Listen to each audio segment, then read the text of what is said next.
Hello friends, welcome to my channel stories by Garima Kushwaha. दोस्तों, जैसा कि आप जानते हैं, मैं हर रोज़ आपके लिए अलग अलग और रहस्यमयी कहानियाँ लेकर आती हूँ और कुछ इसी तरह की एक कहानी मैं आज भी आपके लिए लेकर आई हूँ। तो चलिए शुरू करते हैं हमारी आज की वीडियो। दोस्तों, मैंने आपको मेरी कहानी के पिछले भाग में कर्ण पिशाचिनी का भाग 1 सुनाया था और आज मैं आपको उसी कहानी का दूसरा भाग सुनाने जा रही हूँ। तो चलिए शुरू करते हैं। कुछ देर सोच विचार करने के बाद मणिक ने उन साधु बाबा की बातों पे गौर किया और उसने इस बार सोच लिया कि वो एक आखिरी प्रयास ज़रूर करेगा।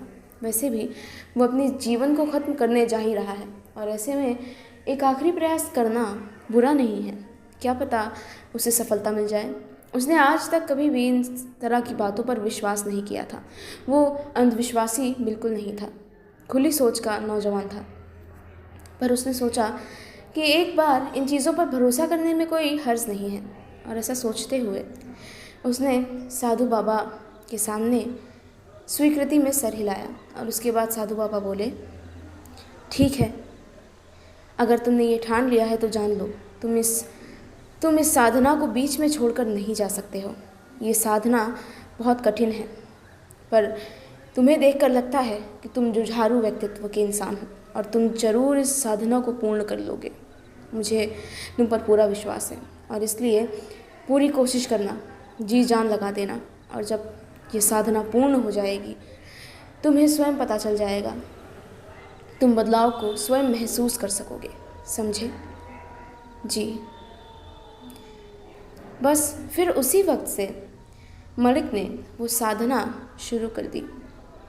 रात के वक्त वो उन साधु बाबा के साथ शमशान घाट पहुंच जाता था और वो जो जो विधि बताते थे वो उन्हीं विधियों से साधना करता था।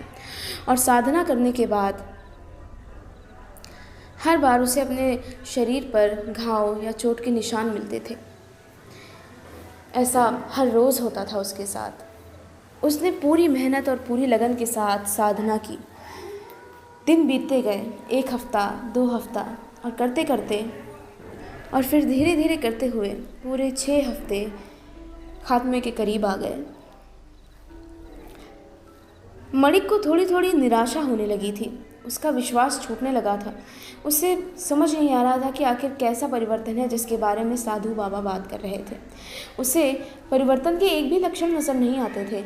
हाँ, इतना ज़रूर होता था कि उसे अपने शरीर पर घाव और चोटों के निशान मिलते थे जिससे उसे तकलीफ़ होती थी हर रोज़।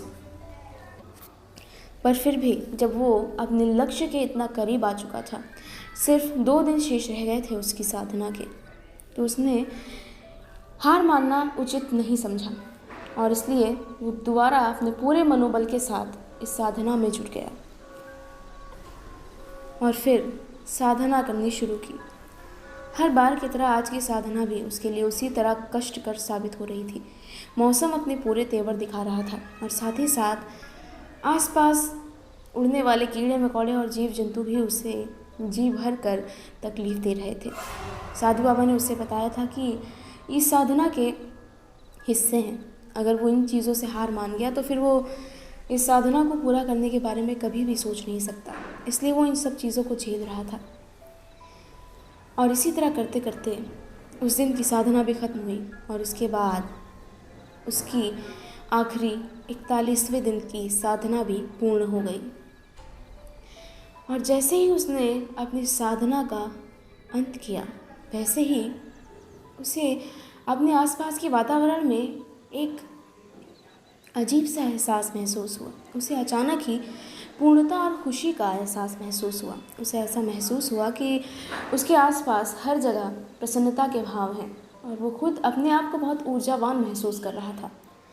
जब उसने अपनी आंखें खोली तो उसने अपने सामने एक बेहद खूबसूरत स्त्री को खड़े पाया। वो देखने में किसी देवांगना जैसी दिख रही थी। देखने में बेहद खूबसूरत श्वेत परिधान पहने हुए वो स्त्री उसके सामने खड़ी थी और मुस्कुरा रही थी।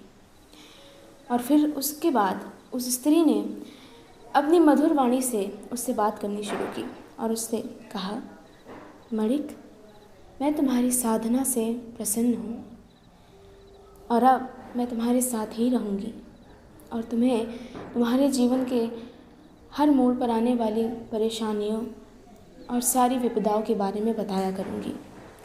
हर वो चीज़ जो तुम्हारे सामने आने वाली है, तुम्हारे सामने आने वाली हर नकारात्मक और सकारात्मक चीज़ मैं तुम्हें तुम्हारे भाग्य के बारे में बताऊंगी और मैं तुम्हारे जीवन को पलट के रख दूंगी। पर इन सब की केवल एक शर्त है और वो शर्त तुम्हें हर हाल में माननी होगी। क्या शर्त है? मेरी शर्त है कि तुम अपने जीवन में कभी भी किसी स्त्री का अपमान नहीं करोगे। स्त्रियों को हमेशा सम्मान की दृष्टि से देखोगे और उन्हें हमेशा ऊंचा दर्जा दोगे।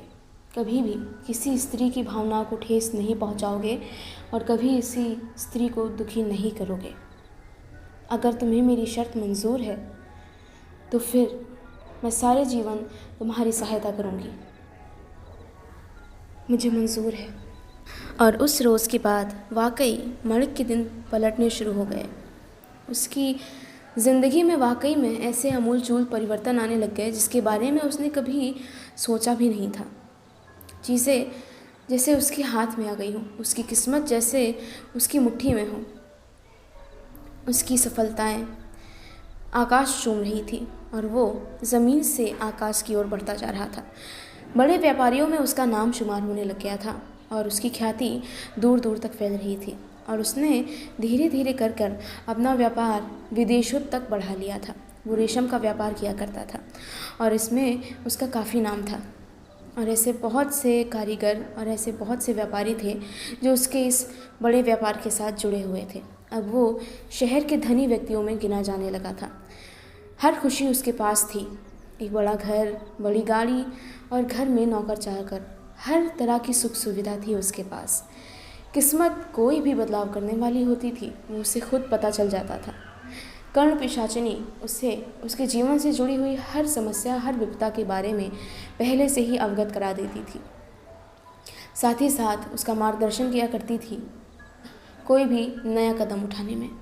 और इस तरह वो धीरे धीरे आगे बढ़ता जा रहा था। अब उसके जीवन की सारी परेशानियां ख़त्म हो चुकी थी और वो एक सुखी इंसान बन चुका था। पर फिर भी पता नहीं क्यों मणिक को एक अपूर्णता का एहसास हमेशा होता रहता था।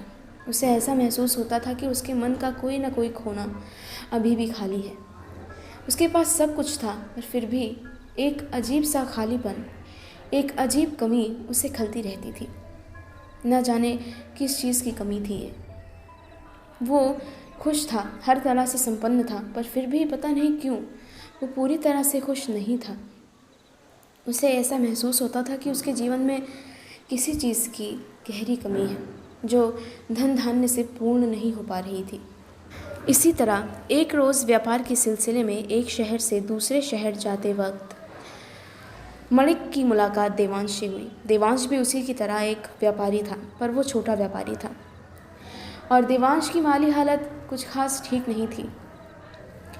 बातों बातों में ही मणिक को पता चला कि देवांश भी ठीक उन्हीं हालातों से गुजर रहा है जिस हालात से कुछ दिन पहले मणिक गुजर रहा था।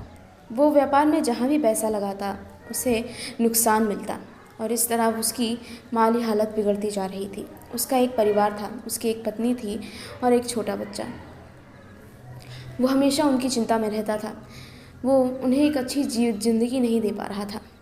उसने मणिक को बताया कि शादी से पूर्व उसकी पत्नी काफ़ी धनी परिवार की पली बड़ी बेटी थी और शादी के बाद धीरे धीरे उनका व्यापार ख़त्म हो जाने की वजह से अब उन्हें गरीबी में जीवन बिताना पड़ रहा था। और यही बात देवांश को बहुत खलती थी।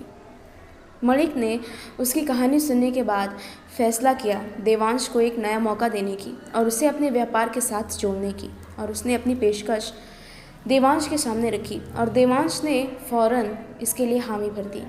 वो बहुत दिन से किसी मौके की तलाश में था। वो हर तरफ से निराश हो चुका था और कुछ उसकी हालत भी मणिक जैसी ही हो गई थी।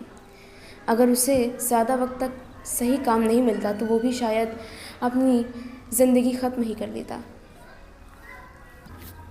पर मणिक के साथ व्यापार शुरू करने के बाद देवांश के भी दिन पलटने लग गए और उससे व्यापार में काफ़ी मुनाफा हुआ।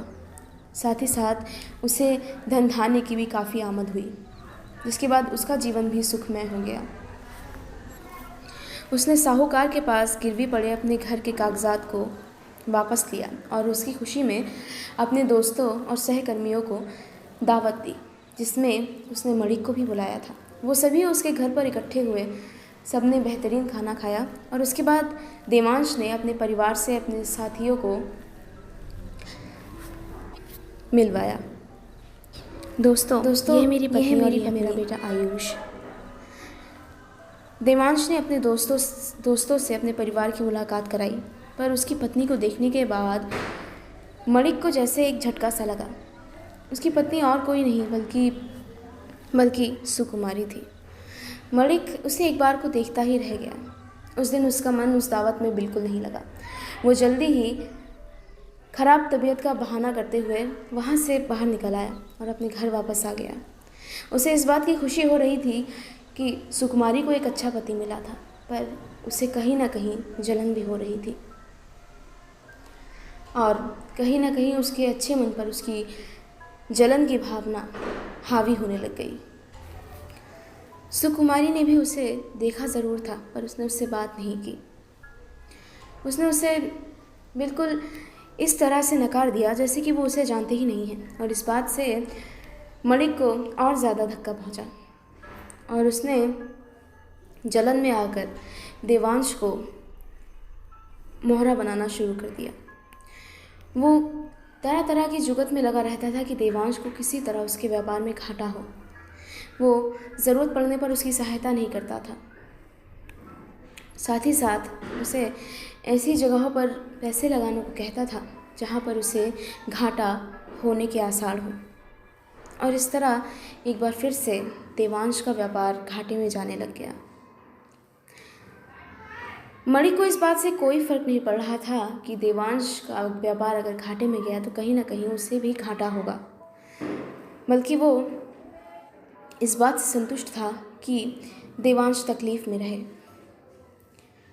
और वाकई धीरे धीरे ऐसा करते हुए जब काफ़ी वक्त बीत गया तो देवांश ने भी इस बात पर गौर करना शुरू किया और एक बार वो इस बात को लेकर मणिक से बात करने आया।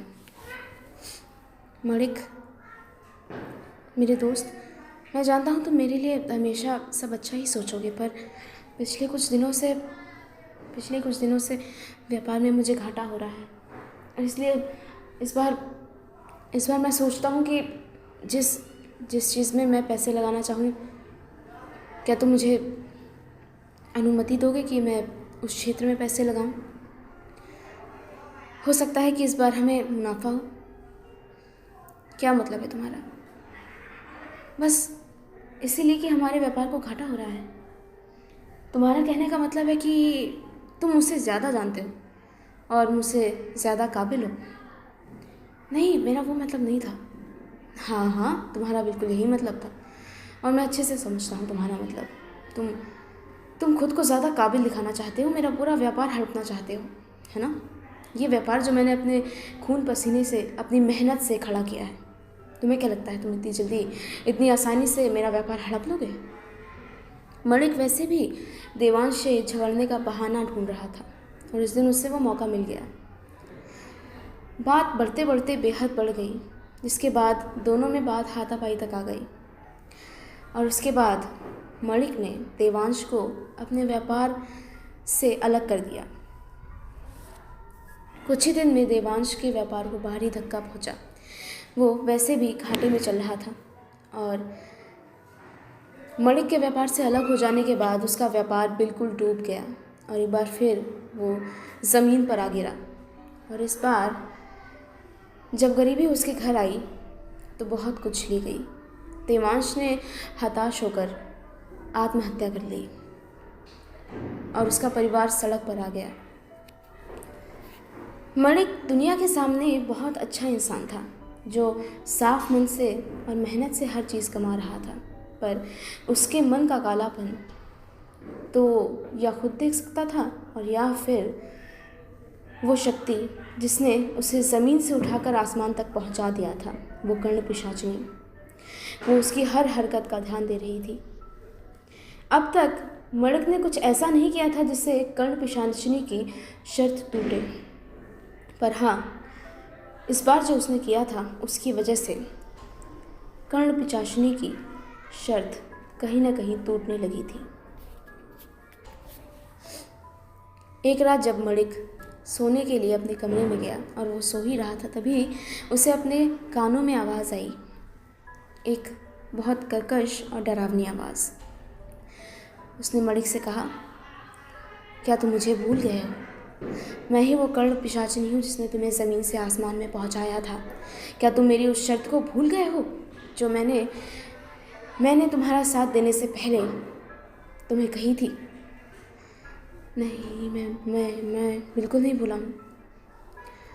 अच्छा, पर मुझे लगता है कि तुम उसे ज़रूर भूल गए हो, क्योंकि वो शर्त टूट चुकी है। क्या मतलब है तुम्हारा? मेरा मतलब जो कि तुम अभी नहीं समझने का नाटक कर रहे हो, तुम अच्छे से समझते हो, तुम अच्छे से जानते हो। तुमने देवांश से झगड़ा किया, उसे व्यापार से अलग किया और वो मर गया। और जानते हो उसकी वजह से किससे तकलीफ़ उठानी पड़ी? उसकी पत्नी जिसका इस सब से कोई लेना देना भी नहीं था, उसका कोई दोष नहीं था, जिसका उससे दंड भुगतना पड़ा, वो तकलीफ़ में है। जानते हो, अब से कुछ ही समय पूर्व उसने अपने बच्चों के साथ नदी में कूदकर जान दे दी है, और ये सब तुम्हारी वजह से हुआ। मैंने तुम्हें पहले ही अपनी शर्त बताई थी, तुम कभी स्त्रियों का अपमान नहीं करोगे, उन्हें तकलीफ़ नहीं पहुंचाओगे, पर तुमने मेरी शर्त नहीं मानी। अब अपनी करनी का फल भुगतने के लिए तैयार हो जाओ, क्योंकि आने वाला वक्त तुम्हारे लिए बहुत बुरा साबित होने वाला है। मणिक इन शब्दों का अर्थ अच्छे से समझ गया था। उसे इस बात का भी दुख था कि उसने अपने बचपन के प्रेम को खो दिया है, और साथ ही साथ एक तरह का पश्चाताप भी था। पर आने वाला वक्त फिर भी उसके लिए बहुत बहुत कठिन होने वाला था, जिससे गुजरना अपने आप में एक यंत्रणा के बराबर है। और उसी रोज़ से चीज़ें बदलने लग गई। मणिक हर वक्त घबराया सा रहता था, मौत का साया उसके सर पर मंडराता रहता था। वो हर वक्त डरा डरा सा रहता था, और उसके कानों में अजीब आवाज़ें गूंजती रहती थी। वो कर्ण पिशाचिनी की आवाज़ें होती थी। वो हर वक्त उसे धमकाती रहती थी, उसे डराती रहती थी, और उसके किए हुए गुनाह का उसे आभास दिलाती रहती थी, जिससे वो पश्चाताप के मारे दबा जाता रहता था। और साथ ही साथ दुख की वजह से भी, और साथ ही साथ चीज़ें इतनी बदलने लग गई थी कि उसका जीवन अचानक ही आसमान से ज़मीन की ओर आने लग गया था। उसका व्यापार फिर से घाटे में चला गया था, और फिर वही हालात वापस आने लग गए थे, पैसों की तंगी। और धीरे धीरे एक वक्त ऐसा भी आया कि उसके पास उसके घर के कागजात भी नहीं रह गए, और अब वो पूरी तरह से सड़क पर आ चुका था। वो कुछ दिन पहले तक एक आम इंसान था, लोगों का चहेता था, और अब वो लोगों की नज़र में एक पागल से बढ़कर और कुछ नहीं रह गया था। वो अपने आप में बड़बड़ाता रहता था। वक्त बे वक्त अचानक ही चलते चलते पेड़ों से टकरा जाया करता था, दीवारों से सर टकराने लगता था और चिल्लाने लगता था। रातों के वक्त सो नहीं पाता था। उसकी तकलीफ़ें दिन ब दिन बढ़ती जा रही थी, चीज़ें बदलती जा रही थी। उसकी हर रोज़ की ज़िंदगी उसे इतनी यंत्रणा और इतनी प्रताड़ना देती थी कि उसके लिए हर रोज़ जीना मुश्किल होता जा रहा था। और इसी तरह हर रोज़ की तकलीफ़ों से आज़िज़ आते हुए आखिरकार एक दिन फिर उसने वही कदम उठाया जो वो कुछ दिन पहले उठाने वाला था। वो फिर से उसी पहाड़ी पर गया, और उसके बाद एक आखिरी बार अपने परिवार को, अपने माता पिता को याद करने के बाद वहाँ से छलांग लगा दी, जिसके बाद मणिक हमेशा हमेशा के लिए इस दुनिया से अलविदा हो गया। कर्ण पिशाचिनी ऐसी ही है, जब वो प्रसन्न होती है तो आपको ज़मीन से उठाकर आसमान तक पहुंचा सकती है, और अगर वो आपसे रुष्ट हो गई तो आपको नर्क की हालत तक ले जाने वाली यंत्रणा भी दे सकती है, जो आपको अपनी ही जान लेने पर मजबूर कर दे। तो दोस्तों इसी के साथ ख़त्म होती है मेरी आज की कहानी। मुझे उम्मीद है मेरी आज की कहानी आपको ज़रूर पसंद आई होगी। दोस्तों आपकी दिवाली कैसी बीती? मुझे उम्मीद है कि आपकी दिवाली बहुत अच्छी बीती होगी और आपकी आने वाले दिन भी इसी तरह खुशियों से भरे हुए बीते। मेरी यही शुभकामनाएं हैं आप सबके लिए। अगर आप मेरे चैनल पर नए हैं तो प्लीज़ मेरे चैनल को सब्सक्राइब ज़रूर कर लीजिएगा। साथ ही साथ वीडियो को लाइक और शेयर ज़रूर कीजिएगा। Thank you and happy Diwali.